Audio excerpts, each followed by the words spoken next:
उन्होंने देखा पिछले वीडियो में हम दोनों भाई स्टेशन पे थे और एक और भाई थे। अभी ट्रेन आ रही है, हम आपसे तब मिलेंगे जब ट्रेन आ जाए। बस अभी हम लोग ट्रेन का इंतज़ार कर रहे हैं। ट्रेन आए फिर मिलते हैं आपसे। बस ट्रेन आने में देर कर रही है। तो वैसे अभी हम ट्रेन के पुल पे चढ़ रहे हैं, फिर प्लेटफार्म पे आएगी ट्रेन, फिर आपको दिखाते हैं। तो अभी ट्रेन कितनी दूर है, ट्रेन आएगी फिर आपसे मिलवाते हैं।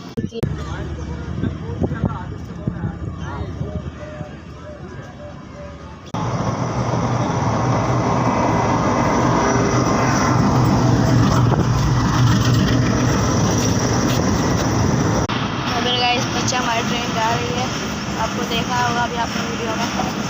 ट्रेन आ चुकी है, ट्रेन रुकी हुई है। अभी एंजॉय, ट्रेन में आ चुके हैं। अभी हम जा रहे हैं कराची। हम बात कर रहे हैं ऐसे ही हमारे में ट्रेन के फुल एंजॉय।